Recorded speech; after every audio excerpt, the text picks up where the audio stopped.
So once again, there's some sawdust on here, so before I start opening this up, I'm going to get the sawdust cleared off.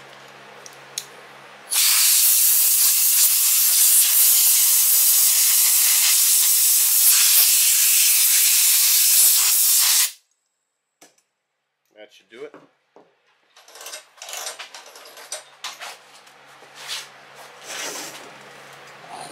Now, there are two sides to these small carburetors that we want to focus on. This side has one large screw holding it in. Take it just a Phillips screwdriver.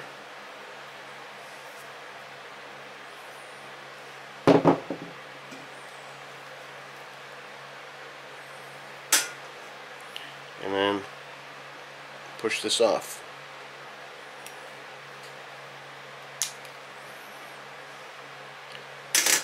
Now, this also has a gasket and a diaphragm, so pay attention to how that came off. Diaphragm was down against the flat aluminum, the gasket on top of it. We'll keep those pieces to that side of my tin here, and we'll come around to the other side. And this one has 4 screws.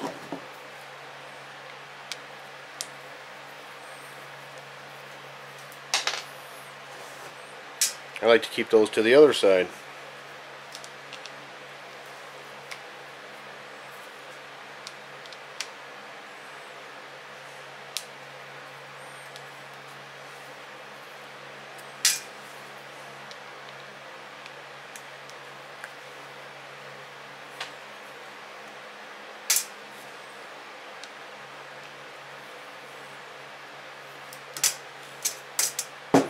So now, also paying attention to this bottom piece has this long tongue looking thing sticking out, and it's sticking out right beneath the 2 adjustment needles.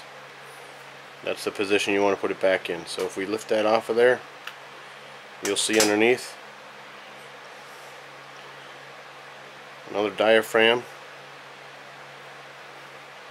and a gasket. This time now the gasket is against the aluminum of the carburetor, and this metering diaphragm is on the top of it. So if we look a little further then into what we just uncovered, here is the needle, and there's one screw holding that bit in. Now underneath here is a spring. Don't lose the spring. A rebuild kit may not have a replacement spring for you. So let's take that screw out. And notice the difference when you do this, the difference between this little screw I just took out and the 2 screws that held the cover open. You don't want to get confused by that. So now here is what just came out. We've got the needle valve, the spring, the pivoting rod, of course that part all came out of here. One last thing I want to focus on are these 2 needles. One is for high and one is for low. This is the high one, this is the low one, and the it's a splined connection.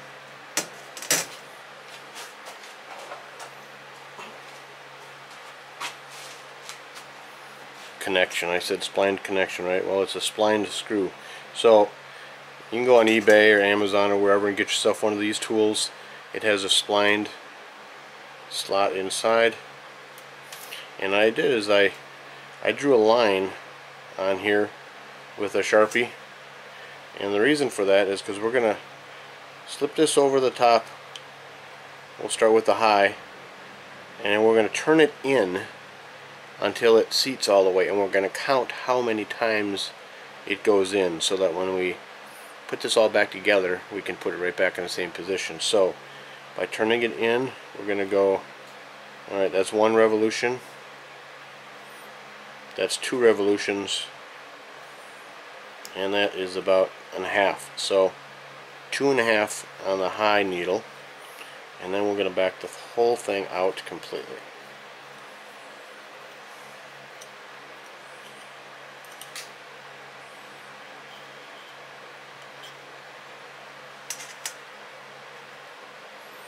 Now we're going to do the same thing for the low.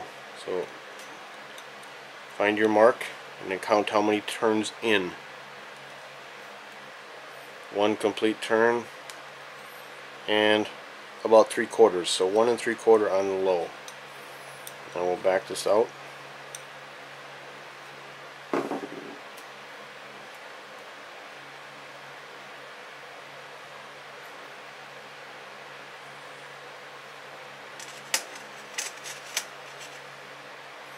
And now we've got everything off of this carburetor.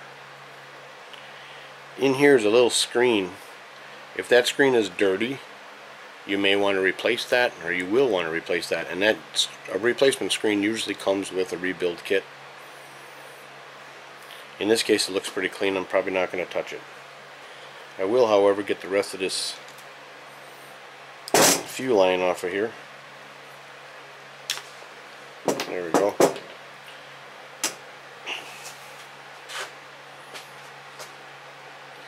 So I'm going to now start with a little carburetor cleaner.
Alright, that should be good to go.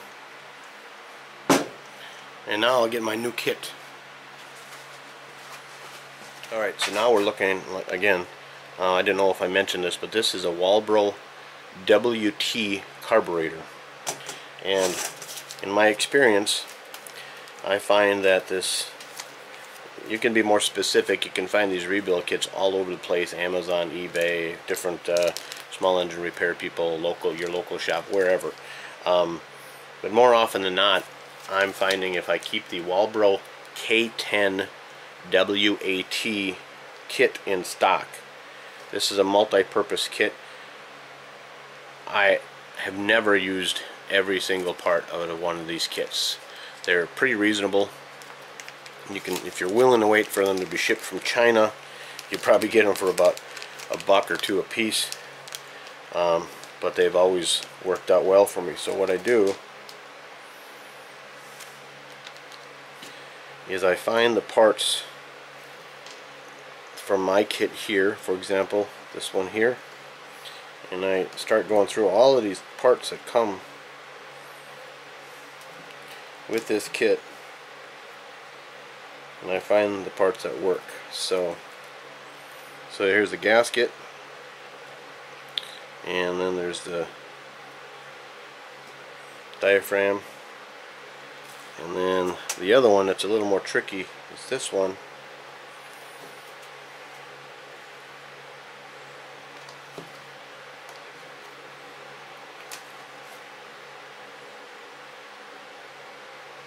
That's it there. And then which one of these diaphragms is going to do for me?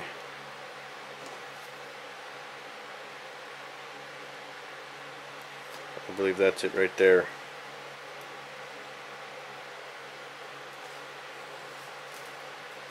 So those are the gaskets and the diaphragms I need. Now this kit also comes with a couple of different needles. The smaller one is the one that I need this time. It comes with a replacement spring. That rod, that little lever, and if you were going to replace the screen that I mentioned earlier, it does come with a little screen. There are other parts here that if you really need them you could replace. I usually don't have to go that far unless his carburetors are really bad shape. So all these other parts that are here now I won't be needing, so we're just going to focus on these new parts and putting them back onto this carburetor. So first we'll focus on the high and low needle, the way we took them off. Okay, this piece is something that I've never seen before, but it went on like so, and this is the low needle.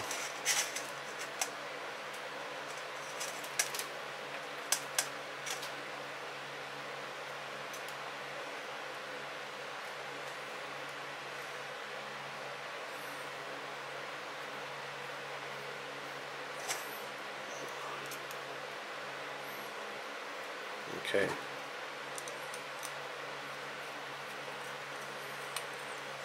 Now what we're going to do is we'll start here on the high, and we're going to seat it all the way in, not too tight, but just so it stops. There we go. Now we're going to find our mark on my tool here. Remember we said 2.5 turns, so we're going to go 1, 2, and then a half. And then the low needle was only about 1 3/4, so let's seat that all the way, and then we'll go 1, and then about 3/4 there. So if we have to, we can adjust that later. If it's needed, I'll show you how to do that. So now we've got those back in place.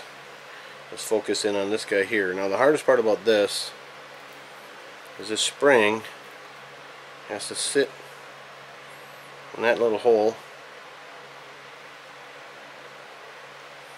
and it kind of has to balance there until you get the rest of this stuff in there. So let's set this up. This little rod goes through here, and then the needle valve will hang on there like so, and this whole unit will be set down. Get that spring standing up, set down in the hole for the needle and on the spring. Okay, it looks like I did it. And find the screw that holds it in place. Turn that in.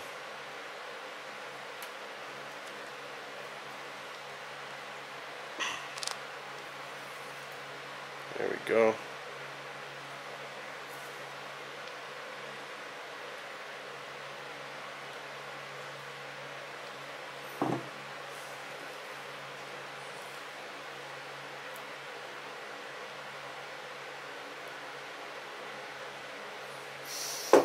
Alright, so Now at this point we get out the Z, and this is excuse me, the Z and the W, these two tools, one is obviously for the Zama and this is the W for the Walbro. And what this does on this tool, you can see different types of carburetors, WY, WZ, WYJ, WYK, and so on and so forth on both sides. And this is a WT carburetor, so we find where it says WT, and in this case it's this one right here. And what we'll do is we're going to put this on the carburetor, and where this point should just touch that little aluminum part that we just put in there, and it doesn't do it. It's actually too far down, so we need to take this out and just bend it a little bit up so that it makes contact with this W.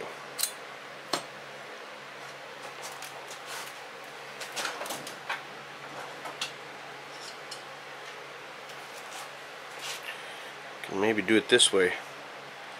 So I'm just gonna get a small screwdriver under there.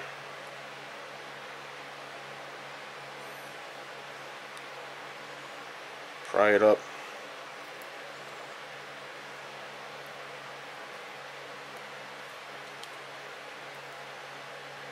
Okay, let's see what happens here. There you go. So, maybe hard to see on camera, but so what that allows this thing to do, this little pin here in the middle of this diaphragm, as this pulses up and down, it presses on that sweet spot there, and it opens and closes and allows the needle to open up and let the right amount of gas in. So okay, so then we're going to take our gasket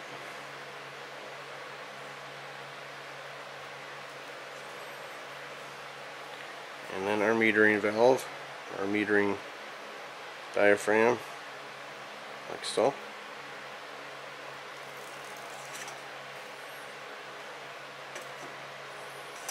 And remember, it's this piece, and this long tongue goes out over this here. Fortunately, I have a pin there that helps you line things up.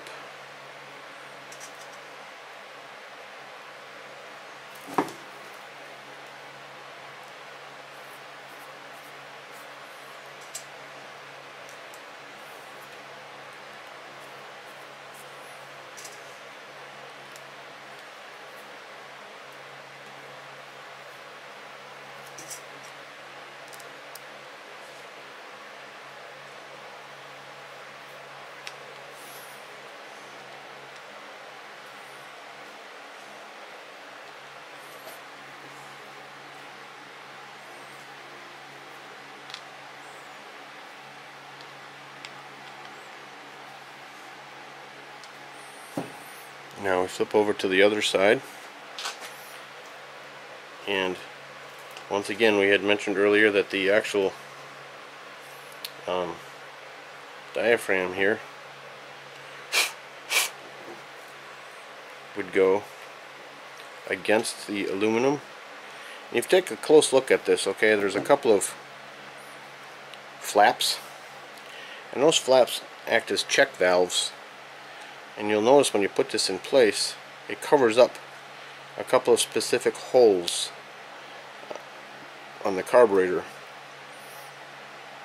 And if you've got this in the right position, the screw holes will line up in the middle, and a couple of corner pins, and those flaps will cover specific holes. And you put the gasket in place, line everything up. And here are the two pins that I talked about on this piece that will go in the holes there.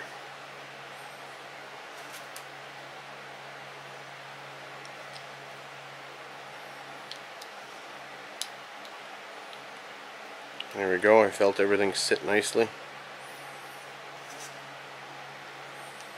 Take the one big screw and put it back.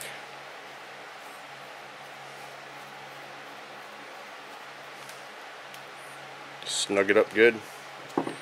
And there, now the carburetor has been rebuilt. So now let's set that aside for now. We're going to focus on the chainsaw and replacing the fuel line.